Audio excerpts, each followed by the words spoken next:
प्रधानमंत्री नरेंद्र मोदी ने राजधानी दिल्ली के भारत मंडपम में ग्रामीण भारत महोत्सव 2025 में शिरकत की।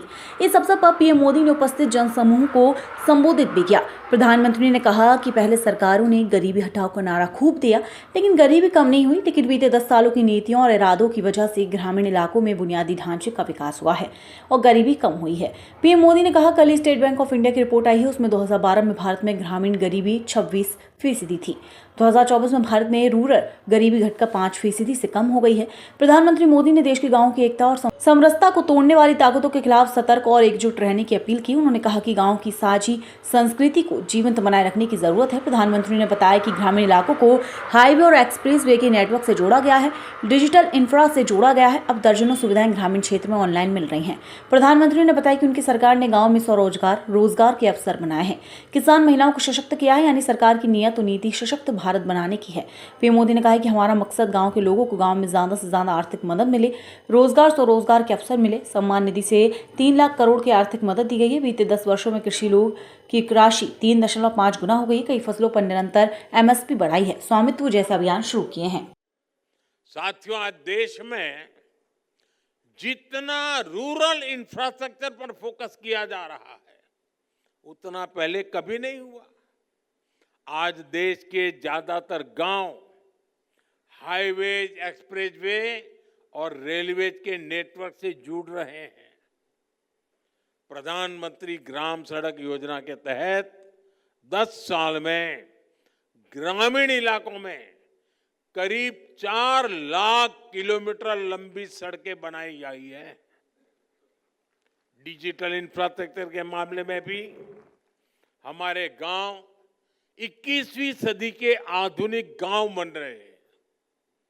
हमारे गांव के लोगों ने उन लोगों को झुठला दिया है जो सोचते थे कि गांव के लोग डिजिटल टेक्नोलॉजी अपना नहीं पाएंगे। मैं यहां देख रहा हूं सब लोग मोबाइल फोन से वीडियो उतार रहे हैं, सब गांव के लोग हैं। ग्रामीण अर्थव्यवस्था की मजबूती के लिए बहुत आवश्यक है कि गांव में हर वर्ग को ध्यान में रखते हुए आर्थिक नीतियां बने। मुझे खुशी है कि पिछले 10 साल में हमारी सरकार ने गांव के हर वर्ग के लिए विशेष नीतियां बनाई हैं, निर्णय लिए हैं। 2-3 दिन पहले ही कैबिनेट ने पीएम फसल बीमा योजना को 1 वर्ष अधिक तक जारी रखने की मंजूरी दे दी।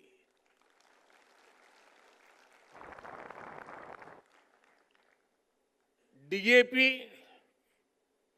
दुनिया में उसका दाम बढ़ता ही चला जा रहा है, आसमान को छू रहा है। अगर वो दुनिया में जो दाम चल रहे हैं, अगर उस हिसाब से हमारे देश के किसान को खरीदना पड़ता तो वो बोझ में ऐसा दब जाता, किसान कभी खड़ा ही नहीं हो सकता। लेकिन हमने निर्णय किया कि दुनिया में जो भी परिस्थिति हो, कितना ही बोझ न क्यों बढ़े, लेकिन हम किसान के सर पर बोझ नहीं आने देंगे। और डीएपी में अगर सब्सिडी बढ़ानी पड़ी तो बढ़ा करके भी उसके दाम को स्थिर रखा है। हमारी सरकार की नीयत, नीति और निर्णय ग्रामीण भारत को नई ऊर्जा से भर रहे हैं।